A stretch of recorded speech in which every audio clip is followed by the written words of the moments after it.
Assalamualaikum warahmatullahi wabarakatuh. Kembali lagi pada pembahasan mikrobiologi, yaitu mengenai mikroba eukariotik. Mikroba atau mikroorganisme itu dibagi menjadi dua. Ada mikroorganisme prokariotik dan ada mikroorganisme eukariotik. Mikroba prokariotik sudah dibahas pada pembahasan sebelumnya. Nah, pada hari ini kita akan membahas mengenai mikroorganisme eukariotik yang terdiri dari fungi, alga, dan protozoa.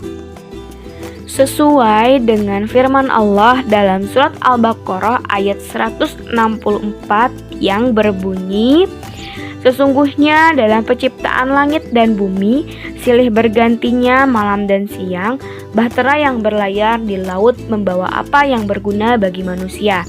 Dan apa yang Allah turunkan dari langit berupa air, lalu dengan air itu dia hidupkan bumi sesudah mati atau keringnya, dan dia sebarkan di bumi itu segala jenis hewan dan pengisaran angin dan awan yang dikendalikan antara langit dan bumi.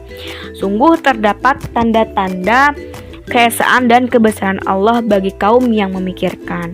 Nah, dalam ayat tersebut Allah Subhanahu wa taala menyiratkan akan penciptaan makhluk hidup, termasuk penciptaan mikroorganisme yang merupakan bagian dari makhluk hidup ciptaan Allah Subhanahu wa taala, serta proses penciptaan dan komponen penyusun makhluk hidup termasuk mikroorganisme itu sendiri.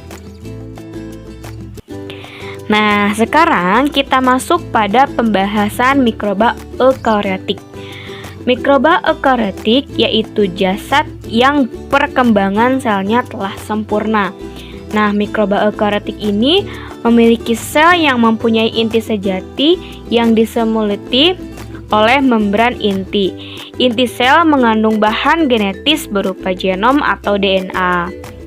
Nah, seluruh bahan genetis tersebut tersusun dalam suatu kromosom. Di dalam kromosom terdapat DNA yang berasosiasi dengan suatu protein yang disebut histon. Kromosom dapat mengalami pembelahan melalui proses yang dikenal sebagai mitosis. Nah, sel eukariotik juga mengandung organel-organel seperti mitokondria dan kloroplas yang mengandung sedikit DNA. Bentuk DNA dalam kedua organel tersebut adalah sirkuler tertutup atau seperti DNA pada sel prokariotik. Nah, ribosom pada sel eukariotik lebih besar dibandingkan prokariotik. Di dalam sel ini juga dijumpai organel lain yang bermembran, yaitu aparatus Golgi. Pada tanaman, organela ini mirip dengan diktiosom. Kedua organel tersebut berperan dalam proses sekresi.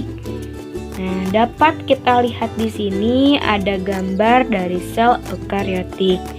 Organel-organel pembentuk sel eukariotik itu ada retikulum endoplasma kasar, lalu ada ribosom, ada retikulum endoplasma halus, mitokondria, membran sel, sitoplasma, lisosom, sentriol, aparatus Golgi, dan nukleus. Nah, nukleus ini terdiri dari nukleus plasma, nukleolus, dan membran inti. Perbedaan utama antara sel eukariotik dengan sel prokariotik yaitu sel eukariotik memiliki nukleus sesungguhnya yang dibungkus oleh selubung nukleus. DNA pada sel eukariotik juga tersusun atas suatu atau lebih molekul linear yang disebut kromosom yang berasosiasi dengan protein histon. Semua materi genetik pada eukariotik disimpan di dalam nukleus tadi dan terpisah dari sitoplasma oleh selubung nukleus. Nah, beberapa organel pada sel eukariotik memiliki DNA. Sel eukariotik dapat bergerak menggunakan flagela atau silia.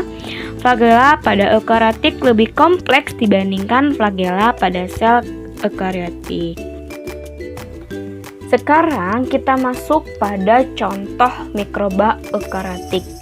Nah, yang pertama itu ada fungi. Kita bisa lihat di sini gambar dari fungi-nya seperti ini ya, bisa diperhatikan. Nah, fungi atau jamur merupakan jasad eukariot yang berbentuk benang atau sel tunggal, multiseluler atau uniseluler. Sel-sel jamur tidak berklorofil. Nah, di sini sel-sel jamur tidak berklorofil sehingga bersifat heterotrof atau tidak bisa membuat makanannya sendiri. Lalu, dinding sel tersusun dari kitin dan belum ada diferensiasi jaringan. Nah, jamur terdapat pada air dan tanah. Cara hidupnya yaitu bebas atau bersimbiosis. Bisa juga tumbuh sebagai saprofit atau parasit pada tanaman, hewan, dan manusia. Contoh dari mikroba eukariotik yang kedua itu ada alga. Nah, alga termasuk mikroba eukariotik, umumnya bersifat fotosintetik dengan pigmen fotosintetik hijau yang disebut dengan klorofil, lalu coklat yang disebut dengan fikosantin, biru kehijauan yang disebut dengan fikobilin, dan merah yang disebut dengan fikoritrin. Jadi, bersifat fotosintetik berarti alga bisa membuat makanannya sendiri. Nah, morfologi alga ada yang berbentuk uniseluler, ada pula yang berbentuk multiseluler. Tetapi belum ada pembagian tugas pada sel-sel komponennya. Apabila alga seperti memiliki batang, daun, dan akar, itu bukan merupakan batang dan daun pada alga gitu. Karena alga ini adalah tumbuhan bertalus. Jadi yang membentuk seperti batang dan daun itu bukan batang dan daun, akan tetapi talusnya gitu ya. Dan kenapa hal itu bisa terjadi? Karena sel-sel komponen tadi belum ada pembagian pada sel-sel komponennya. Nah, alga dibedakan dari tumbuhan hanya karena hal tersebut gitu. Kalau tumbuhan kan sudah memiliki akar, batang, dan daun. Tapi alga tidak memiliki itu, sehingga dibedakan antara tumbuhan dan alga. Untuk mikroba eukariot yang ketiga itu ada protozoa. Seperti alga, protozoa merupakan kelompok lain yang termasuk protista eukariotik. Nah, protozoa dibedakan dari prokariot karena ukurannya yang lebih besar dan selnya eukariotik. Protozoa dibedakan dari alga karena tidak berklorofil. Dibedakan dari jamur karena dapat bergerak aktif dan tidak berdinding sel. Serta dibedakan dari jamur lendir karena tidak dapat membentuk badan buah. Jadi sehingga ada yang dinamakan dengan protozoa. Jadi termasuk ke dalam protista eukariotik. Jadi protista eukariotik itu ada alga dan protozoa. Protozoa dan alga itu berbeda. Tadi alga memiliki fotosintetik, bersifat fotosintetik, sementara protozoa itu tidak bersifat fotosintetik.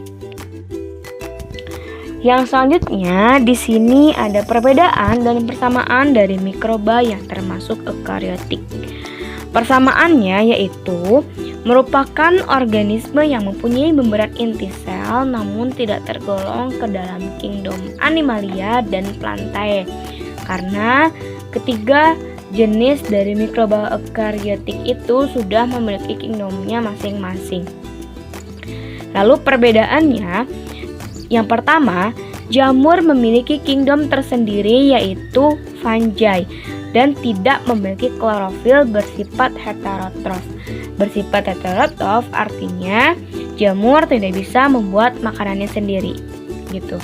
Lalu yang selanjutnya yaitu ada protozoa. Protozoa adalah protista seperti hewan dan dapat bergerak aktif karena memiliki alat gerak berupa silia, flagella. Itu adalah alat gerak dari protozoa. Yang selanjutnya yaitu ada ganggang atau alga, adalah protista yang mirip dengan tanaman serta memiliki klorofil. Nah, protista itu merupakan kingdom tersendiri. Nah, protista itu memiliki klasifikasi yaitu protozoa dan ganggang atau alga gitu. Mereka dibedakan karena Protozoa itu bergerak aktif. Bergerak aktif artinya memiliki alat gerak. Sedangkan ganggang atau alga adalah protista yang memiliki klorofil. Jadi mirip dengan tanaman. Akan tetapi kenapa tidak dimasukkan ke dalam Kingdom Plantae? Karena struktur dari ganggang itu berbeda dengan Plantae. Jika Plantae sudah memiliki sel-sel komponennya, sudah memiliki tugasnya masing-masing, sementara alga itu tidak. Alga merupakan tumbuhan bertalus gitu. Jadi walaupun misalnya ada yang berbentuk seperti daun, akar, batang, dan daun, itu bukan merupakan batang, akar, dan daun, tetapi talus. Itu adalah pemaparan dari mikroba eukariotik. Terima kasih atas perhatiannya. Wassalamualaikum warahmatullahi wabarakatuh.